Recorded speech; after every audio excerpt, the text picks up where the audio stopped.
Hai Sobat IPM, Assalamualaikum warahmatullahi wabarakatuh. Pernahkah teman-teman mendengar ungkapan-ungkapan seperti perempuan itu gak usah sekolah tinggi-tinggi, atau perempuan tuh gak bisa jadi pemimpin, atau bagi laki-laki, laki-laki tuh gak boleh nangis, laki-laki tuh gak boleh cengeng, atau laki-laki tuh harus kuat. Perkenalkan dengan Nabila Hasna Adawiyah di sini dari pimpinan daerah Ikatan Pelajar Muhammadiyah Wonosobo akan sedikit menjelaskan tentang pubertas dan kesetaraan gender. Kebanyakan dari orang-orang atau justru kita menganggap bahwa bahasan tentang pubertas, seks, dan kesetaraan gender merupakan bahasan yang tabu sehingga kita malas untuk mempelajarinya. Padahal kita sebagai pelajar dan akan berada di fase itu, tentunya kita harus tahu sehingga kita bisa mempersiapkannya dan memahami harus bertindak seperti apa. Puber berasal dari bahasa Latin yang artinya mendapat pubes, yaitu rambut kemaluan sebagai salah satu perkembangan seksual. Dan pubertas itu sendiri merupakan masa transisi dari anak-anak menjadi remaja yang ditandai dengan tanda-tanda seksual yang menyebabkan perubahan-perubahan dalam fisik, kemudian hormonal maupun perubahan psikologis dan sosial. Ketika kita mengalami pubertas, ada hormon-hormon yang menyebabkan perubahan-perubahan di dalam tubuh. Bagi laki-laki, terdapat hormon testosteron dan androgen. Hormon ini menyebabkan perubahan-perubahan antara lain seperti tumbuhnya jakun, suara yang lebih berat, dan rambut-rambut pada wajah dan perkembangan otot. Sedangkan di perempuan terdapat hormon estrogen dan estradiol.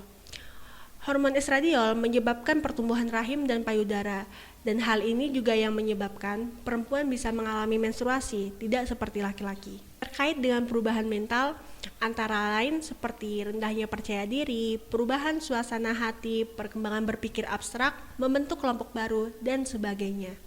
Membahas tentang kesetaraan gender, sebagai pelajar tentunya kita harus bisa membedakan antara gender dan seks. Gender dapat didefinisikan sebagai keadaan di mana individu secara biologis sebagai laki-laki dan perempuan yang kemudian memiliki pencirian sosial dengan melalui atribut-atribut maskulinitas dan feminitas yang kemudian didukung oleh sistem dan simbol di masyarakat. Bisa dikatakan bahwa gender dapat diartikan sebagai suatu konstruksi sosial yang dimana masing-masing tempat itu berbeda sehingga masih bisa dirubah.